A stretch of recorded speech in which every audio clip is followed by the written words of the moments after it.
Buenas noches. El año 1958, Manfredo Kempf Mercado publicó su Historia de la Filosofía en Latinoamérica. Se trata de un volumen que permite tomar conocimiento de varios pensadores que optaron por reflexionar en esta parte del mundo. En sus primeras páginas, sin embargo, se destaca una idea que conviene resaltar. Dice allí su autor que la filosofía solo surge cuando el hombre siente su necesidad. Esto podría ser subrayado no solo desde el punto de vista individual, sino también social, ya que podríamos concluir que la filosofía aparecerá cuando la sociedad siente su necesidad para considerar, por ejemplo, problemas que aquejan a quienes forman parte de su comunidad. Siguiendo esta línea, pensando en Latinoamérica, se podría sostener que los problemas sociales, sean estos políticos, económicos y culturales, podrían conducirnos a la necesidad de pensar sobre sus causas, así como también al propósito de encontrar respuestas a diferentes cuestiones que tienen que ver con ese contexto. Hoy, durante los siguientes minutos, en Sociedad Abierta, trataremos precisamente de responder una pregunta que se relaciona con conflictos sociales que hemos tomado conocimiento en los últimos meses. Me refiero al interrogante ¿por qué arde Latinoamérica? Y para ello nos acompañará vía Skype desde Alemania Fernando Mires, doctor en Ciencias Económicas y Sociales, profesor emérito de la Universidad de Oldenburg, además de autor de obras tan numerosas cuanto provechosas en diferentes áreas: historia, sociología, filosofía política e incluso poesía. Acompáñenos que tras la pausa comenzaremos a dialogar para pensar.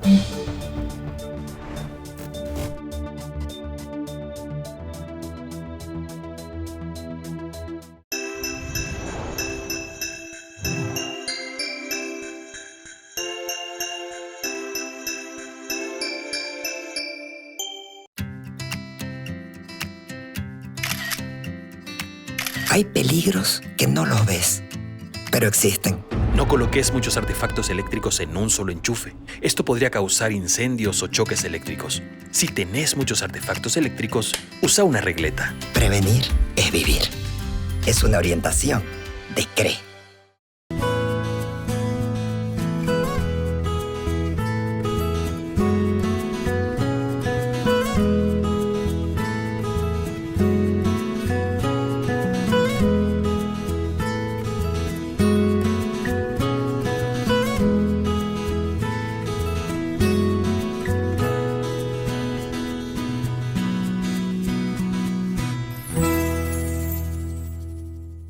Te mostramos todo.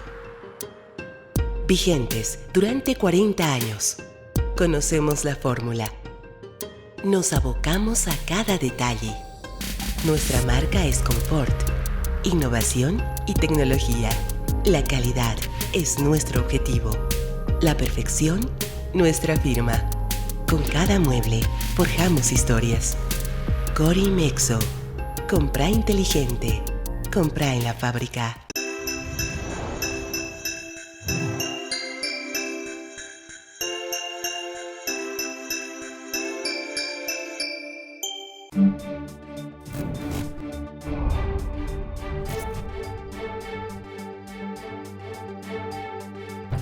Buenas noches, profesor Mires desde Alemania. Gracias por haber aceptado nuestra invitación para estar en Sociedad Abierta.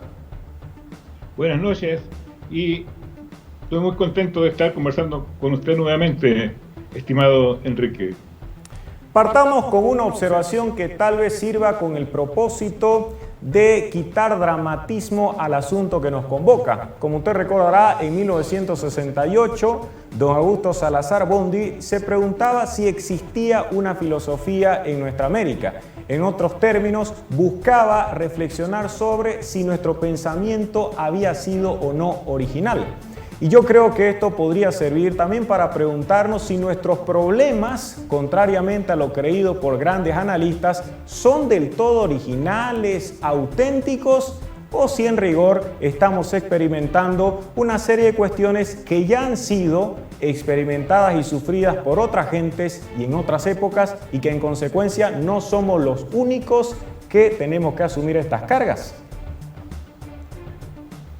Sí, yo creo que en gran parte podríamos decir que estamos obligados a pensar.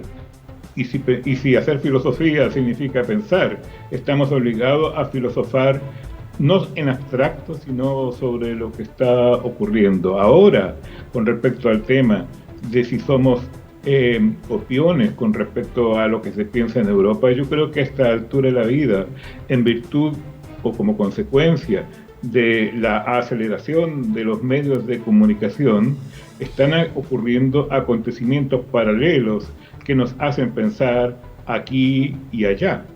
Es decir, nos asombramos de lo que está ocurriendo en este instante en América Latina. Hay muchos movimientos sociales, pero al mismo tiempo, y casi al unísono, están ocurriendo estos mismos fenómenos en Europa. Entonces, no es que podamos, digamos, equiparar lo uno con lo otro o deducir lo uno de lo otro, sino que tanto europeos como latinoamericanos se encuentran en la obligación de pensar acerca de lo que está ocurriendo. A veces uno cree, profesor Mires, mucho más cuando toma en cuenta discursos altisonantes que son lanzados por quienes hablan de una patria grande, que Latinoamérica sería una realidad totalmente homogénea. En virtud de este razonamiento, se podría sostener que tienen los mismos problemas las naciones latinoamericanas y se tendrían que aplicar las mismas soluciones. Sin embargo, también esto es digno de ser acentuado, porque se puede hablar de una problemática latinoamericana, pero existirán diferentes dificultades y cuando coincide la dificultad habrá distintos grados. Y en efecto, así es. Si analizamos lo que está pasando hoy día en América Latina, podríamos decir, si fuéramos generalistas, que toda América Latina está reaccionando en llamas o está en llamas con respecto a fenómenos que de una determinada manera la están desafiando. Y no obstante, si empezamos a ver país por país, vemos que este tipo de movilizaciones asumen distintas formas, que no se pueden equiparar la una con la otra, que cuando más podemos hacer paralelos, pero no interdeterminaciones entre lo uno y lo otro, que lo que está ocurriendo en Bolivia, por ejemplo, tenga algo que ver con Chile, parece que no, y lo que está ocurriendo en Chile tenga algo que ver con lo que ocurrió en Ecuador o con lo que está pasando en Colombia, en parte sí y en parte no. Entonces tenemos que preguntarnos, ¿dónde está lo general y dónde está lo específico? ¿Dónde está lo específico particular de cada situación? Yo creo que podríamos decir que hay condiciones generales, pero también hay condiciones muy particulares. A propósito de la necesidad de encontrar un común denominador, más adelante tendremos la oportunidad de reflexionar puntualmente acerca de lo que está ocurriendo todavía en Chile, lo que pasó en Bolivia, también a un apunte en relación con el Ecuador. Pero si buscamos una mirada más amplia, como muy bien se ha destacado, quizá podríamos hablar sobre conflictos que surgen en Latinoamérica y que le recuerdan a uno las famosas críticas a los procesos de modernización. Como usted conoce muy bien, hay varios autores, incluyendo parte de su obra, tiene que ver con esta crítica que se hace a los procesos que han tratado de pasar de la tradicionalidad a la modernidad. Y como bien se ha apuntado, lo hace Mansilla en el caso de Bolivia, hay problemas porque no basta con imitar instituciones, hablar muy bien del Estado de Derecho, entre otras creaciones, tratando de que solo por esa vía ya no existan mayores conflictos sociales. Resulta que en este paso de una visión premoderna en sociedades latinoamericanas a otra visión moderna, han surgido insuficiencias e inconvenientes que pueden hoy mostrarnos un panorama que es sin lugar a dudas significativo para entender lo que está sucediendo desde el punto de vista de la sociedad. Sí, y podríamos agregar que todos estos acontecimientos que están ocurriendo de un modo paralelo podrían ser deducidos con respecto a fenómenos que tienen un carácter global, para ser esquemático. A veces hay que serlo. Para ser esquemático, yo diría, digamos, que hay en este instante, desde el punto de vista de las relaciones materiales, un enorme incremento de la productividad que ha surgido como consecuencia de la llamada digitalización de la producción. En ese sentido, este hecho, como lo tuvo la invención de la máquina a vapor, está trastornando prácticamente a todo el mundo y creando determinadas condiciones que todavía no estamos en situación de apresar conceptualmente. Pero yo diría que en este instante, y vuelvo a decir para esquematizar, esa enorme alza de la productividad como consecuencia de la revolución digital no se traduce en términos inmediatos en una alza o en una fase distinta de las relaciones sociales, sino que por el contrario, estas relaciones sociales se encuentran profundamente alteradas en el sentido de que ha surgido una enorme masa que no es sobrante, pero que al mismo tiempo es laboral, solamente que el trabajo que ejecutan la mayor parte de los sectores no reconoce formas de organización como sindicatos, como partidos obreros, es decir, todo eso que conocíamos en la escena sociológica de los años del siglo XX. Entonces hay un cambio muy profundo y eso origina, queramos o no, una suerte de crisis de representación política prácticamente en todo el mundo. En todo el mundo las organizaciones políticas no responden o no hay correspondencia con los movimientos sociales. Usted en uno de sus ensayos ha reflexionado sobre cómo ya no se podría hablar de la lucha de clases antes, en el siglo XX, si se generaba alguna clase de convulsión, de conflicto mayor, si había un cuestionamiento de la autoridad, el protagonismo podía pasar por sectores que representaban o los trabajadores, imaginemos también a diferentes partidos políticos.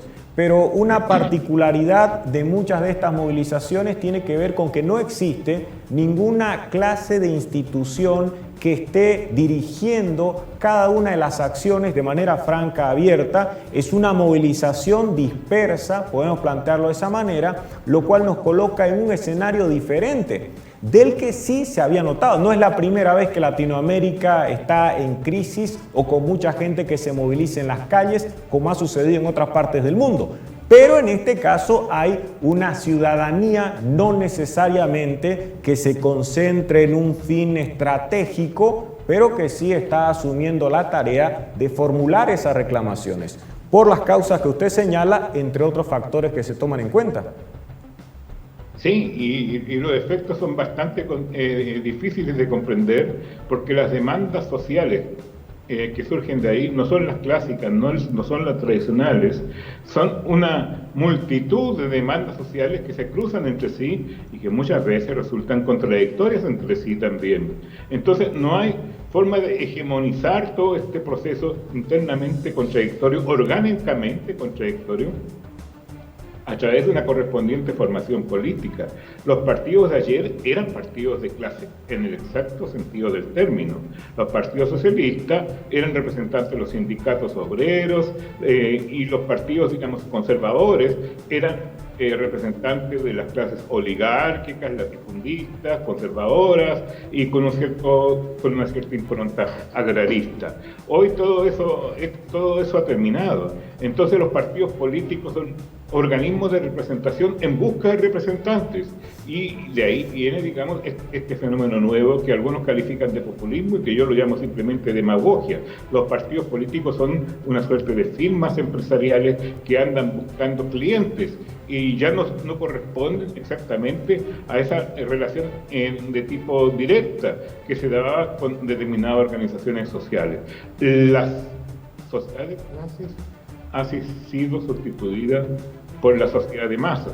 Y ahí parece que sobra un término, sociedad, porque las masas no pueden organizarse en sociedad. Entonces hay intentos de reconstruir una sociedad y nadie sabe todavía cómo.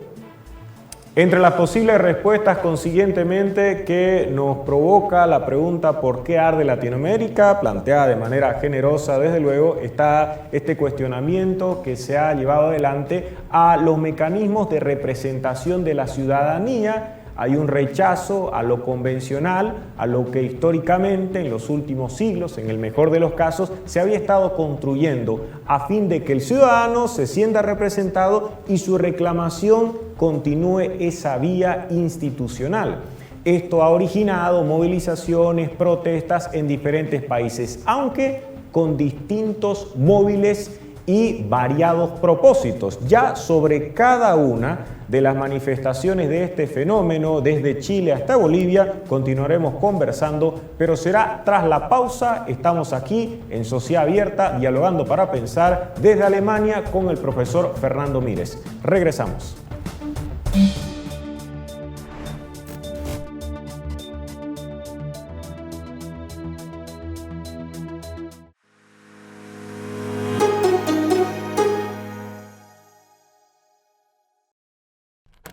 Te va a latir el corazón fuerte. Vas a sentir la esencia de la velocidad. Vas a vivir la adrenalina del fútbol. Entrar en acción con tus series y películas favoritas. Navegar a toda mecha. ¿Qué esperas? Pedí ya tu combazo de cotas. Esta empresa está regulada y fiscalizada por la ATT.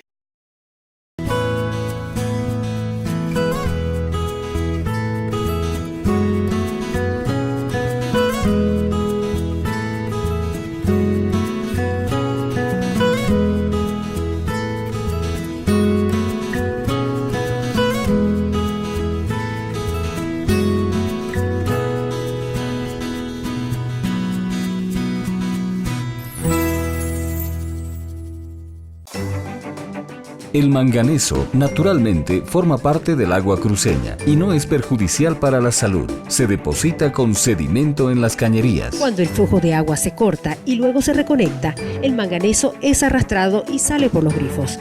Saguapac ha construido 2 plantas especiales para eliminar el manganeso de las redes. Además, la cooperativa está sectorizando el servicio para un mejor control de la calidad del agua, presión y pérdidas. Estas obras podrían ocasionar algunas incomodidades momentáneas a los socios y usuarios del servicio. Saguapac solicita su comprensión y paciencia a favor del bienestar de toda nuestra comunidad. Tecnología al servicio del desarrollo humano. Saguapac, el agua de todos.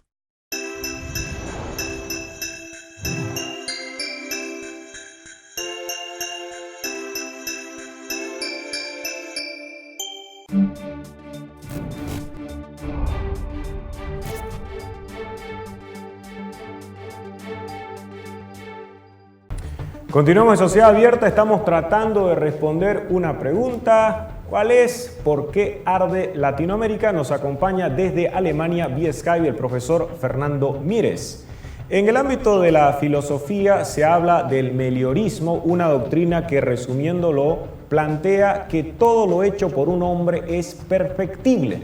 Podríamos tomar en cuenta lo que hacen los hombres en materia político-institucional. Pero resulta que también, profesor Mires, todo lo que hacen los hombres puede ser destruible. Y esto lo destaco pensando precisamente ya de manera específica en lo que usted ha denominado el estallido social en Chile. Chile era, que duda cabe, un ejemplo a seguir y uno podía apostar que su obra era todavía perfectible. No podía imaginarse que podía ser también destruible y de la forma además que se está presentando en las últimas semanas. Sí. Y la verdad que yo estoy por cambiar el concepto estallido, que en un momento determinado así parecía que era, por otro concepto quizás tanto o más dramático todavía, que se llamaría inundación.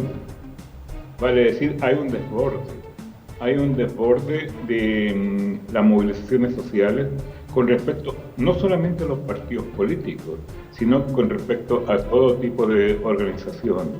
Eso me muestra de una u otra manera que en Chile había una profunda crisis, una crisis que no podemos simplemente resumirla con el clásico concepto de crisis de representación política. Yo creo que esa crisis va mucho más allá. En Chile tampoco hay una hegemonía de tipo cultural que le dé una matriz a este movimiento. Y por otra parte, hay evidentemente lo que Hannah Arendt denominaba una crisis de autoridad que se manifiesta en todas las instituciones, desde las familias, pasando por las escuelas, las universidades, hasta llegar a los partidos y al Estado. Entonces, este cúmulo de crisis o esta trilogía crítica ha, en cierto modo, ayudado a que aparezca este fenómeno de movilizaciones sociales contrapuestas y al mismo tiempo muy violentas, muy violentas. La violencia que está teniendo lugar o debe ser analizada más psicológica que sociológicamente. Esa es mi opinión. En el caso de Chile existe el protagonismo asumido por la juventud, si bien hay personas que se movilizan y pertenecen a otras generaciones, queda claro que el papel central ha sido una carga aceptada por el momento y ejecutada por las nuevas generaciones. A diferencia de lo que ocurría, sin embargo, con el siglo pasado, uno recuerda a los famosos jóvenes sesentistas. Existía entonces una orientación ideológica, se pretendía hacer la revolución.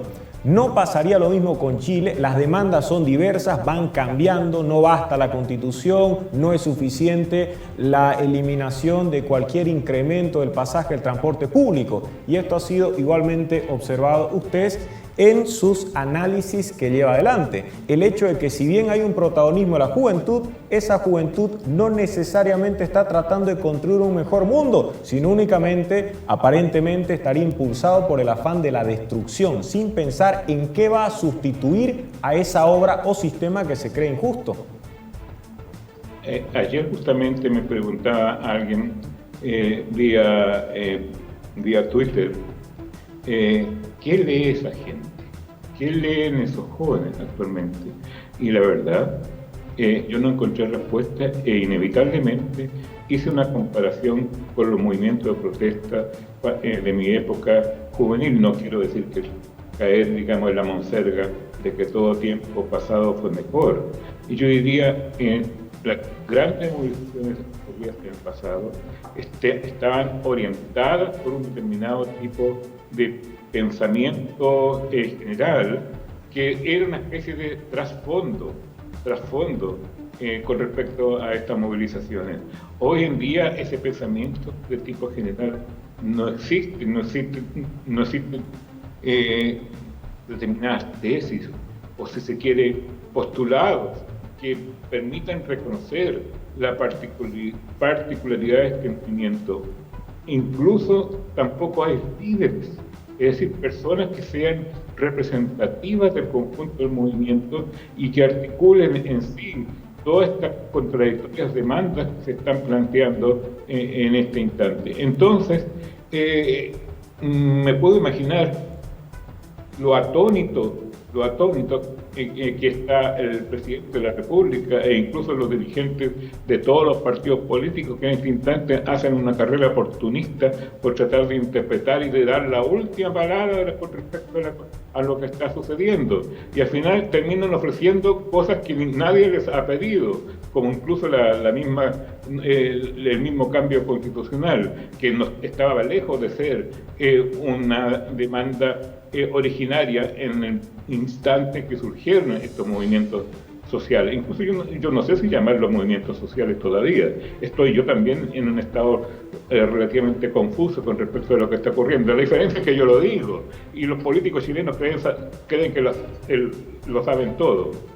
Hay un apunte precisamente a partir de lo que usted ha observado, porque se suele reivindicar, defender, amparar de modo enfático todas estas movilizaciones, en concreto lo concerniente a Chile, señalando que se trataría de una clara expresión de la democracia. Sin embargo, hay intelectuales, como en su caso, que han puesto en duda si en efecto se trata acá de una movilización que pueda ser considerada democrática desde el punto de vista de que gozaría de la legitimidad de la mayoría de quienes conforman la sociedad chilena. A veces podemos toparnos con minorías particularmente intensas, para no decir revoltosas, que por ese hecho, incluso recurriendo a la violencia, parecería que tuvieran la mayor legitimidad, pero en la realidad se podrían encontrar más de una objeción al respecto.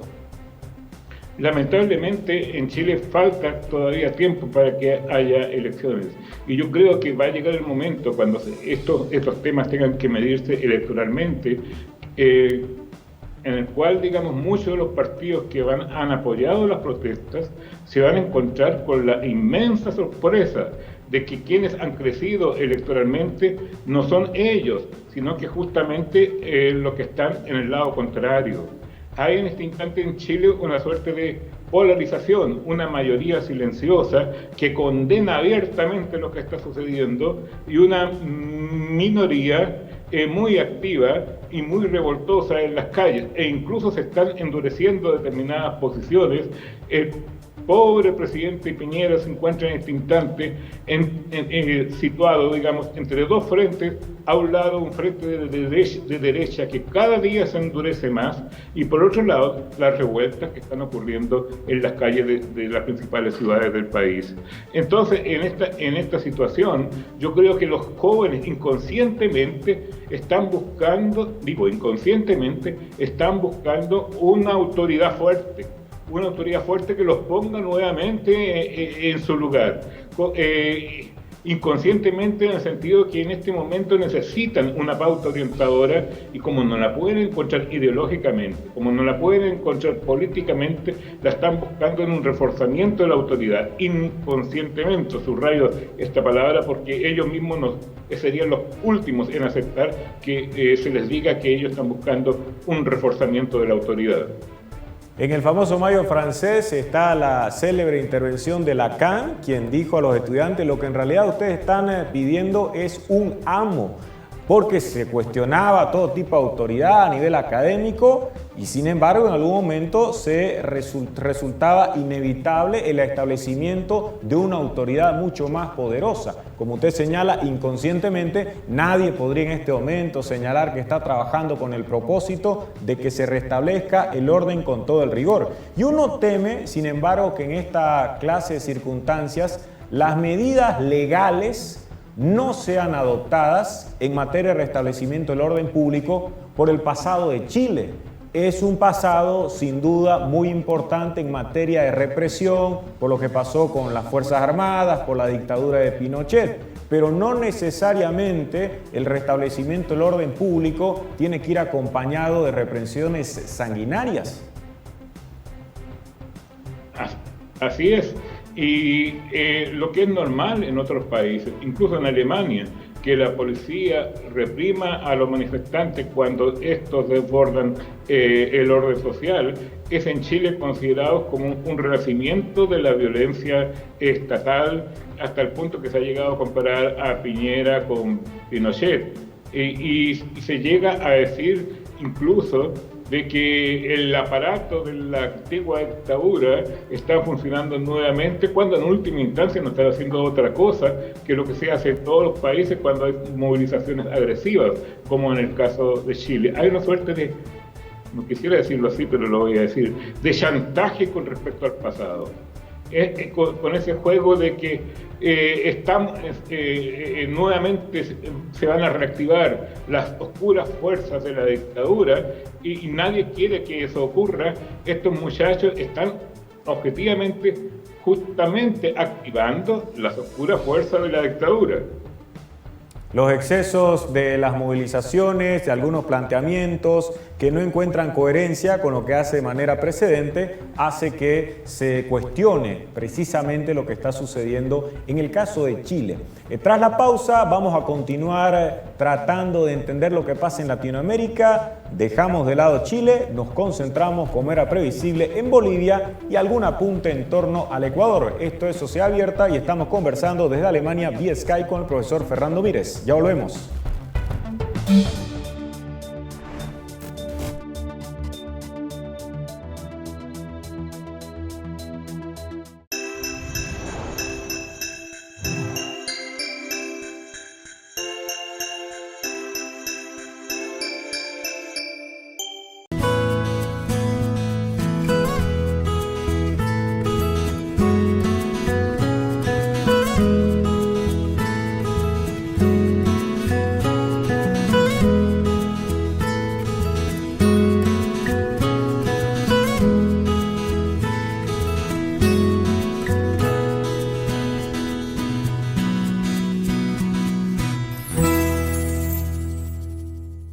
Te mostramos todo.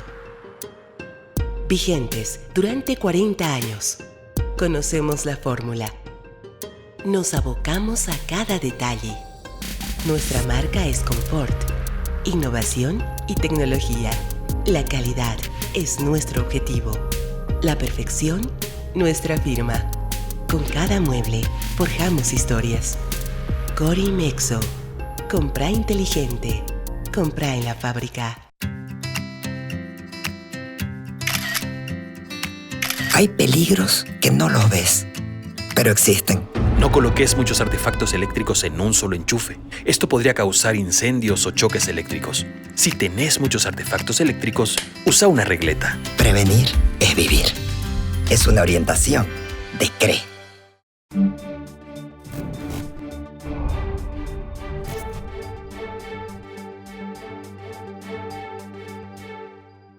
Último bloque de Sociedad Abierta. Karl Raimund Popper, el famoso filósofo, epistemólogo, decía que hay un camino seguro hacia la perdición intelectual, el abandono de los problemas reales por culpa de los problemas verbales. Y lo señalo, profesor Mírez, porque resulta que en los últimos tiempos, aparentemente lo más importante en el caso de Bolivia era saber si se llamaba o no golpe de Estado a lo que había sucedido con Juan Evo Morales Saima.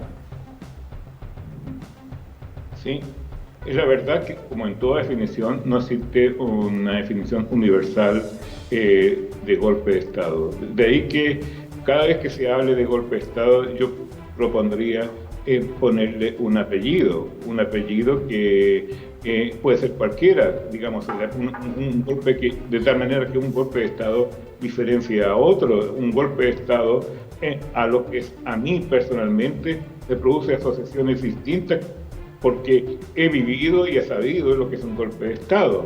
Es decir, llamar, digamos, golpe de Estado lo que ocurrió en Bolivia, por los mismos términos, como se llamó golpe de Estado lo que ocurrió en Argentina con Videla, o lo que ocurrió en Chile con Pinochet, es un abuso.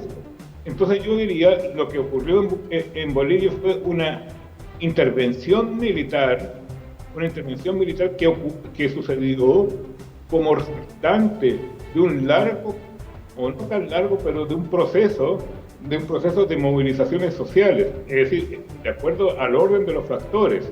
No fue la intervención militar lo que produjo las movilizaciones sociales, sino que las movilizaciones sociales impulsaron y presionaron al factor militar para que tomara una posición. La otra alternativa que tenía el alto mando militar era convertirse en guardia pretoriana de un gobierno que había delinquido, que había caído, digamos, en la criminalidad, con un acto criminal en contra de la ciudadanía, que es robarse los votos. El peor crimen que se puede cometer contra un ciudadano es robarle su voto. Entonces, en este marco, en esta situación, el ejército estaba obligado a decidir entre A o B. A, o ser parte, digamos, de una guardia pretoriana contra una oposición democrática, o aceptar, sin sumarse, las posiciones de la oposición democrática. Además que se trataba de una causa que podía ser respaldada en términos conceptuales por el derecho a la rebelión en contra de una tiranía, que ha sido reconocida por distintos autores. Desde el punto de vista del liberalismo sobresale John Locke, pero otros han planteado hasta la justificación de un acto de violencia con el propósito de restablecer el orden que ha sido perturbado por los propios gobernantes. Se supone que las más altas autoridades tienen la misión de cumplir objetivos y proteger vida, libertad, propiedad, y en el caso de la democracia, respetar el ejercicio de esos derechos políticos. ¿Qué hacer cuando esas autoridades optan por seguir un camino distinto? Usan la fuerza y cometen esas actuaciones. Quedaba claro que había un camino marcado por la legitimidad, y las Fuerzas Armadas, como usted muy bien indica, terminan cerrando esa serie de actuaciones, a diferencia de las muy notables interpretaciones distantes de la realidad que han sido empleadas precisamente a partir de ese reduccionismo, de que en Bolivia hubo un golpe y como hubo golpe merece la condena internacional. Sí, afortunadamente la opinión internacional no ha apoyado con fuerza la posición que dice que en Bolivia hubo un golpe de Estado. Más bien se ha optado por el reconocimiento de la situación y desde Europa, por lo menos que yo sé, se está llamando, digamos, a una reinstitucionalización de los factores que quedaron desordenados con la salida del presidente.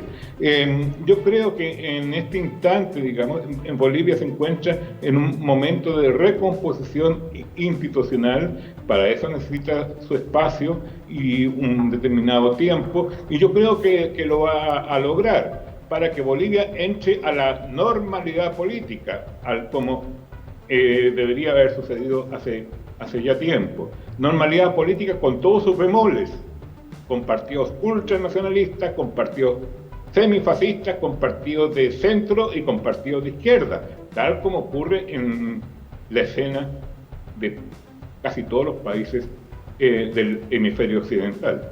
Una normalidad que no nos librará de problemas y que por lo contrario tiene que ver con lo que suele pasar. Si las personas tienen intereses diferentes, nada más previsible que se generen discusiones, pero no en todos los casos que se llegue a la violencia. A propósito de estas expresiones que se usan con gran facilidad para calificar lo que ocurre en varias partes de Latinoamérica, profesor Mires, no solo se apela al famoso expediente del golpe de Estado, sino también se habla de mucho autoritarismo. Si hay un régimen que no concuerda con determinadas líneas, se indica que es un régimen autoritario. Se habla de medidas autoritarias incluso en el Ecuador. Usted recordaba en una de sus reflexiones cómo esta serie de estallidos se inician en el Ecuador y resulta que a Lenín Moreno lo califican de autoritario, gente afín a Correa, cuando el mismo Lenín Moreno es quien toma la decisión de dejar de lado una medida que consideraba inadecuada por las protestas que se suscitaron. Eso jamás se podía dar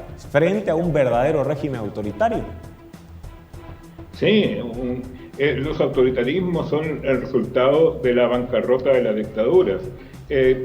Yo creo que he señalado que después de la caída de las dictaduras, sobre todo de las dictaduras comunistas en Europa, en el este europeo, muchos suponíamos que iba a aparecer un proceso de democratización acelerada en todo el mundo, pero los hechos nos han dicho lo contrario.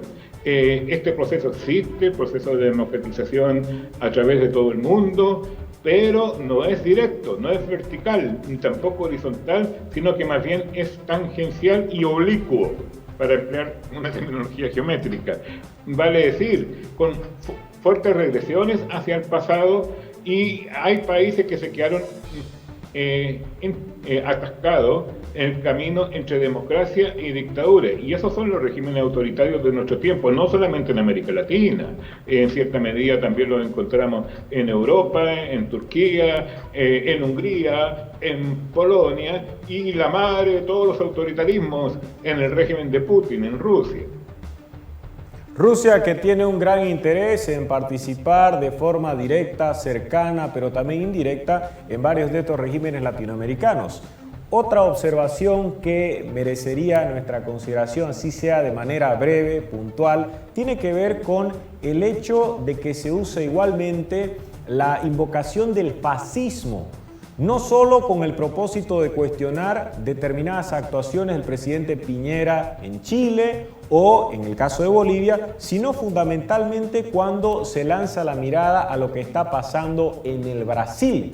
Bolsonaro, como es sabido, tiene una serie de antecedentes que no invitan ni del presente al elogio, pero en muchas ocasiones hay gente que con el fin de lanzar críticas sobre su gestión no encuentra mejor camino que hablar ya directamente de manera franca y restricta del fascismo. El fascismo es entonces una de las palabras que se suele usar y mucho con el ánimo de justificar movilizaciones y de plantear la legitimidad de algunas luchas. Elementos fascistas vamos a encontrar siempre en ambos lados, elementos, es decir, de acuerdo a lo que se entendió más o menos con fascismo en Europa. grupos de choque, un alto grado de agresión o de agresividad, culto a un determinado líder, un discurso político monolítico y la creación de enemigos fuertes frente a los cuales hay que liquidar políticamente y, si fuera necesario, con medios no políticos. Es decir, el fascismo anda rondando, pero no tenemos todavía una suerte de fascismo integral que reúna todas las condiciones que se dieron en Europa durante los años 30 y 40 del pasado siglo. Yo diría que hay que ser cuidadosos en el empleo de la terminología y hay que ser modestos también.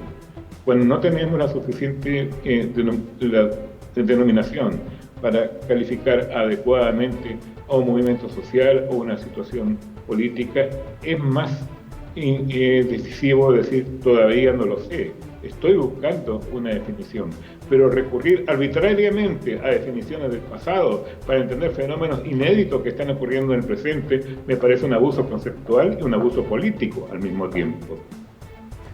Se ha destacado la injerencia que tiene Venezuela en las diferentes movilizaciones que se han dado en distintas partes de Latinoamérica. Está claro que, a su pesar, en el caso de Bolivia, respecto a otros lugares igualmente, las movilizaciones no tendrían en este caso una gran coincidencia con esos fines.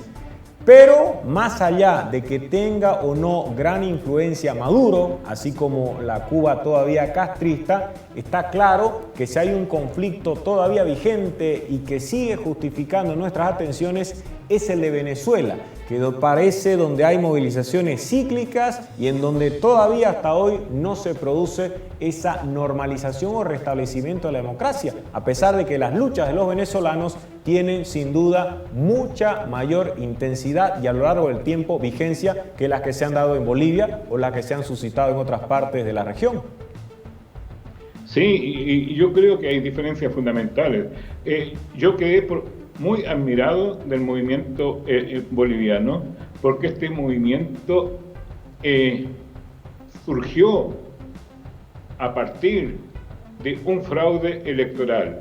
Y eso significa que la oposición asumió las reglas del juego para enfrentar, en este caso, el autocratismo de Evo Morales y decidió jugar con las reglas que el mismo Evo Morales había impartido. La oposición venezolana ha tomado el camino contrario, ya se sabe, todo el mundo sabe que dentro de la oposición venezolana un sector extremista que es al mismo tiempo abstencionista ha tomado la hegemonía del conjunto del proceso y eso ha llevado a un estancamiento enorme de las movilizaciones venezolanas y al mismo tiempo a un fortalecimiento del autocratismo de Maduro. En Bolivia yo he escuchado opiniones, se ha dicho que nosotros aprendimos en sentido negativo de la oposición venezolana. Los bolivianos aprendieron cómo no hay que hacer las cosas.